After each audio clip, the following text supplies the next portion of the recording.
नमस्कार मंडळी. स्वामी महाराज तुमच्या सर्व चांगल्या इच्छा मनोकामना पूर्ण करो ही स्वामी चरणी प्रार्थना करते आणि आजच्या या नवीन व्हिडिओला सुरुवात करते. जीवनात काय साध्य करायचे आहे याचे गुढी हे प्रतीक आहे. गुढीपाडवा चैत्र मासाच्या प्रथम दिवशी येत असल्याने त्या दिवसाला प्रतिपदा असे म्हटले जाते. प्रत्येक पाऊल आणि क्षण ईश्वर प्राप्तीसाठी घालवण्यासाठी आणि समर्थपणे पुढे जाण्यासाठी प्रत्येक क्षण मौल्यवान आहे. त्याचे मूल्य समजण्यासाठी प्रत्येक क्षणाला संधी मिळते. हे जाणून जीवन जगले पाहिजे हे प्रतिपदा सांगते. गुढीपाडव्याच्या दिवशी आपण मिळालेल्या संधीचा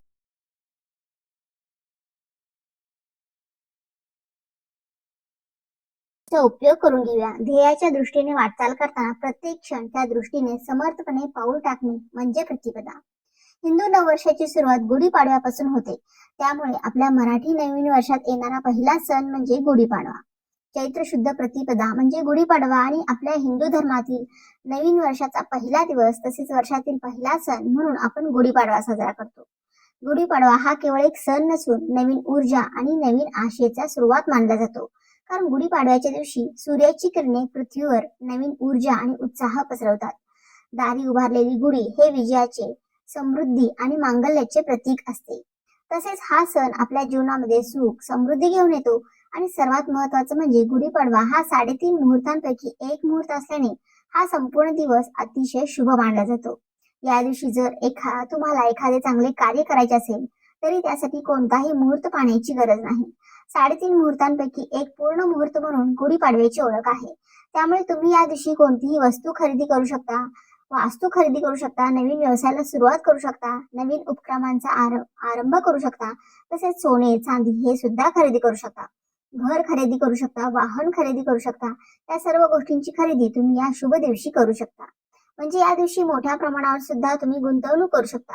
उलट या दिवशी जर तुम्ही एखादी वस्तू खरेदी केली किंवा सोने खरेदी केलं तर त्यामध्ये वाढ होत जाते, ती विकायची वेळ आपल्यावर येत नाही. त्यामुळे या दिवशी तुम्ही नक्कीच या वस्तूंची खरेदी करू शकता.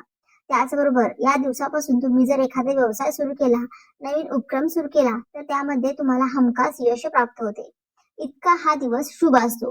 गुढीपाडव्याचं महत्व सांगायचं झालं तर याच दिवशी ब्रह्मदेवाने सृष्टीची निर्मिती केली आणि याच दिवशी प्रभू श्री रामचंद्र 14 वर्षाचा वनवास भोगून अयोध्या नगरीत परत आले आणि लोकांनी त्यावेळी मोठ्या आनंदाने घरोघरी तोरण बांधले, घरोघरी गुढ्या उभारल्या आणि आनंदोत्सव साजरा केला. तोच हा दिवस म्हणजे गुढीपाडवा आणि तेव्हापासून ही गुढी उभारण्याची परंपरा सुरू झाली. गुढीपाडव्याच्या दिवशी दारासमोर किंवा अंगणात गुढी उभारून तिची पूजा केली जाते. गुढी उभा करण्यासाठी वेगवेगळ्या साहित्यांचा वापर केला जातो, जसे की बांबूची काठी ज्याला आपण वेळूची काठी असे म्हणतो, तांब्याचा कलश, कडुलिंबाची डहाळी, साखरेच्या गाठी हार किंवा खारीक खोबऱ्याचा हार आणि या सर्वांपैकी एक महत्वाचं साहित्य म्हणजे साडी. तर आजच्या व्हिडिओमध्ये आपण गुढीला कोणत्या रंगाची साडी नेसवावी त्यासोबतच साड्यांचे काही 4-5 रंग आपण आजच्या व्हिडिओमध्ये पाहणार आहोत, जे तुम्ही तुमच्या गुढीला नेसवू शकता आणि स्वतः देखील तुम्ही नेसू शकता. त्यासोबतच गुढीला आपण कोणत्या रंगाची साडी चुकूनही नेसवायची नाही अशी संपूर्ण माहिती आपण आजच्या ह्या व्हिडिओमध्ये पाहणार आहोत. या व्हिडिओमध्ये त्यामुळे तुम्ही हा व्हिडिओ शेवटपर्यंत नक्की पहा आणि चॅनेलवरती नवीन असाल तर सबस्क्राईब करा आणि व्हिडिओला एक लाईक करून कमेंटमध्ये श्री स्वामी समर्थ किंवा तुमच्या इष्ट देवतेचे नाव नक्की लिहा. तसेच बाजूच्या बेल आयकॉनलाही प्रेस करा, म्हणजे जेव्हा कधी मी व्हिडिओ अपलोड करेन तेव्हा त्याचे नोटिफिकेशन सर्वात आधी तुमच्यापर्यंत पोहोचेल आणि तुम्ही एक पण व्हिडिओ मिस करणार नाही. आपल्या हिंदू धर्मामध्ये प्रत्येक रंगाचं एक वेगळं आणि अनन्यसाधारण असं महत्व आहे. कारण प्रत्येक रंग आपल्याला एक वेगळी ऊर्जा प्रदान करतो. काही रंग सकारात्मक शुभदायी लहरी प्रदान करतात आणि काही रंग अशुभ मानले जातात, नकारात्मकतेचे प्रतीक मानले जातात. पण आपल्या हिंदू धर्मामध्ये असेही काही 4-5 रंग आहेत की ते खूप शुभ मानले गेले आहेत. प्रत्येक कार्यासाठी किंवा देव कार्यासाठी हे रंग वापरले जातात. काही रंगामुळे आपल्या जीवनामध्ये सकारात्मक ऊर्जा निर्माण होते. तर आपण आज असे काही 4-5 रंग पाहणार आहोत. त्यापैकी तुम्ही कोणत्याही एका रंगाची साडी गुढीला नेसवू शकता आणि तुम्ही स्वतः देखील नेसवू शकता. तसेच अनेकांच्या मनामध्ये असाही प्रश्न येतो की गुढीसाठी साडी नवीनच आणावी का? जर तुम्हाला शक्य असेल तर तुम्ही गुढीसाठी नक्कीच नवीन साडी खरेदी करू शकता किंवा तुमच्या घरामध्ये एखादी चांगली साडी असेल तर ती सुद्धा तुम्ही गुढीला नेसवू शकता. तर साडी शक्यतो काठपदराची, खणाची, जरीची किंवा रेशमी साडी असावी हे लक्षात घ्या. साडी धुतलेली किंवा खराब झालेली साडी आपण गुढीला चुकूनही नेसवू नका. कारण एखाद्या वेळेस साडी तुम्ही घातलेली असेल आणि जरी ती साडी धुतलेली नसेल तरी तुम्ही ती साडी गुढीला नेसवू शकता. कारण प्रत्येकाच्या परिस्थितीनुसार आपण सण साजरे करत असतो. प्रत्येक जण नवीनच साडी आणू शकत नाही.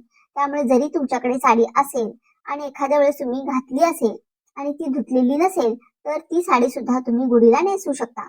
तर गुढीला साडी नेसवण्यासाठी पहिला आणि सर्वात शुभ रंग म्हणजे केशरी. कारण गुढी हे ध्वजाचे प्रतीक आहे. आपण सर्वजण म्हणतो की गुढी म्हणजे ब्रह्मध्वज आहे.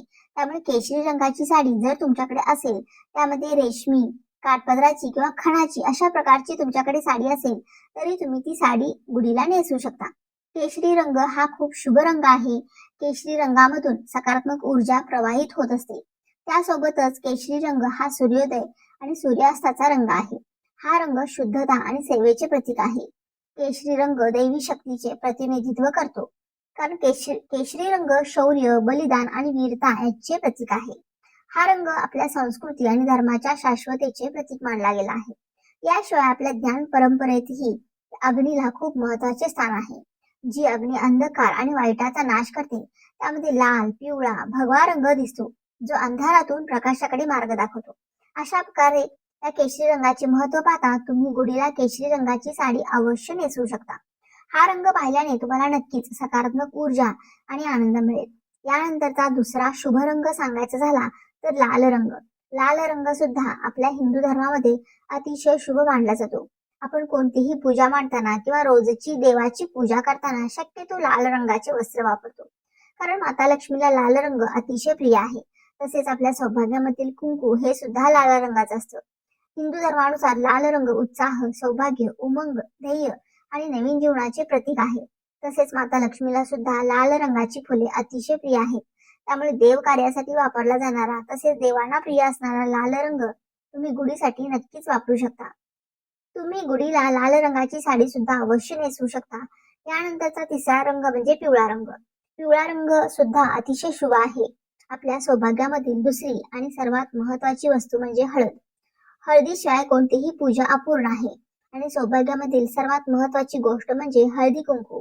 आणि हळदी कुंकवाचा रंग लाल आणि पिवळा असतो. त्यामुळे लाल आणि पिवळा हे दोन्ही रंग अतिशय शुभ आहेत. पिवळा रंग हा सूर्यप्रकाशाचा रंग आहे. हा रंग ऊर्जा, आनंद, संपन्नता, बुद्धिमत्ता आणि विचाराचे प्रतीक आहे. पिवळा रंग हा गुरु ग्रहाशी संबंधित आहे. साक्षात भगवान श्रीहरी विष्णूला देखील पिवळा रंग अतिशय प्रिय आहे. आणि पिवळा रंग हा आपल्या मनाला आनंदी आणि उत्साही ठेवतो. पिवळ्या रंगामधून सुद्धा एक सकारात्मक ऊर्जा प्रवाहित होत असते. त्यामुळे तुम्ही गुढीला पिवळ्या रंगाची साडी सुद्धा नक्कीच नेसवू शकता. यानंतरचा सर्वात महत्वाचा आणि शुभ रंग म्हणजे हिरवा रंग. हिरवा रंग हा सौभाग्याचे प्रतीक मानला जातो. त्यामुळे हिरवा रंग हा नक्कीच शुभ असणार आहे. त्यासोबतच हिरवा रंग हा निसर्गाशी संबंधित असल्यामुळे एक वेगळीच ऊर्जा तुम्हाला मिळत असते. शास्त्रामध्ये सुद्धा हिरव्या रंगाला खूप महत्व आहे. तणावाच्या प्रसंगी हिरव्यागार झाडाकडे किंवा हिरव्यागार गवताकडे काही वेळ मनसोक्त पाहण्याने मन शांत होते. त्यामुळे हिरव्या रंगाचं खूप आणि अनन्यसाधारण असं महत्व आहे. तसेच आपण कोणत्याही देवीची ओटी भरताना सुद्धा हिरव्या रंगाचा ब्लाउज पीस किंवा हिरव्या रंगाची साडी घेतो. तसेच हिरव्या रंगाच्या बांगड्या सुद्धा आपण ओटीमध्ये घेतो. त्यावरूनच हिरवा रंग हा देवीला किती प्रिय आहे हे आपल्याला समजतं. हिरवा रंग हा समृद्धीचे, शांततेचे, सौभाग्याचे, आरोग्याचे आणि विकासाचे प्रतीक आहे. हिरव्या रंगाच्या दर्शनाने डोळ्यांना शीतलता प्राप्त होते. हिरवा रंग डोळ्यांसाठी उत्तम आहे आणि हा रंग आपल्या मनालाही प्रसन्न करतो. हिरवा रंग हा बुध ग्रहाचे प्रतिनिधित्व करतो. अशा प्रकारे हिरव्या रंगाचे महत्व पाहता आपण गुढीला हिरव्या रंगाची साडी सुद्धा नक्कीच नेसवू शकतो. यामुळे तुमचे मन देखील नक्कीच प्रसन्न होईल, तुम्हाला आनंद मिळेल आणि जीवनामध्ये, घरामध्ये सकारात्मक ऊर्जा येईल. आतापर्यंत मी जे तुम्हाला काही रंग सांगितले त्या रंगाचे महत्व तर अनन्यसाधारण आहेच, पण त्यासोबतच तुम्ही गुलाबी कलर, मोरपंखी कलर, पोपटी कलर, चिंतामणी कलर, जांभळा कलर या रंगाची साडी सुद्धा गुढीला अवश्य नेसवू शकता. गुलाबी रंग हा स्त्री वर्गाच्या आवडीचा रंग आहे. गुलाबी रंग हा आनंदाचे प्रतीक सुद्धा मानला जातो. गुलाबी रंग हा नेहमी स्त्रियांना आकर्षित करतो. स्त्रीचं वय काहीही असो, प्रत्येक स्त्रीला गुलाबी रंग हा आवडतोच. गुलाबी रंगाकडे पाहण्याने आपले मन देखील खूप प्रसन्न होतं आणि वेगळीच एनर्जी आपल्याला मिळत असते. गुलाबी रंगामुळे सुख, समाधान येतं आणि मन सुद्धा शांत राहतं. त्यामुळे गुलाबी रंगाची साडी सुद्धा तुम्ही गुढीला नक्कीच नेसवू शकता. पण काही असेही रंग आहेत की ते आपल्या हिंदू धर्मामध्ये अशुभ सांगितले गेलेले आहेत. त्यामुळे काळा आणि पूर्ण पांढरा रंग आपल्याला गुढीसाठी अजिबात वापरायचा नाही. काळा रंग आपल्या हिंदू धर्मामध्ये अशुभ सांगितला गेला आहे. त्यामुळे शक्यतो किंवा पूर्ण पांढऱ्या रंगाची साडी गुढीला अजिबात नेसवू नका. या व्यतिरिक्त मी आता तुम्हाला जे काही शुभ रंग सांगितले आहेत त्यापैकी तुम्ही कोणत्याही एका रंगाची साडी नेसू शकता. हे शुभ रंग आपल्याला नेहमी शुभ फळ प्रदान करतील. त्यामुळे गुढीला शक्यतो शुभ रंगाची आणि नवीनच साडी नेसवा, कारण गुढीच्या आशीर्वादानेच घरामध्ये भरभराट होते. याच दिवसापासून आपलं पुढील वर्ष चांगलं सुख समृद्धीचं जावं म्हणून आपण काही वेगवेगळे संकल्प करत असतो. त्यामुळे एकदम प्रसन्न मनाने जर आपण या दिवसाची किंवा या सणाची सुरुवात केली तर आपलं वर्ष हे नेहमीच सुख समृद्धीचं आणि आनंदाचं जाईल. कारण गुढी हे सुख समृद्धीचे आणि आनंदाचे प्रतीक मानले जाते. त्यामुळे येणाऱ्या गुढीपाडव्याला तुम्ही सुद्धा तुमच्या गुढीला अशा प्रकारे छानशा रंगाची साडी नक्कीच नेसू शकता. तर गुढीपाडव्याच्या सणाविषयीची ही माहिती तुम्हाला कशी वाटली? व्हिडिओ आवडला असेल व्हिडिओला एक लाईक नक्की करा आणि चॅनलवरती नवीन असाल तर सबस्क्राईब करा. तसेच हा व्हिडिओ जास्तीत जास्त लोकांना शेअर करा. धन्यवाद. श्री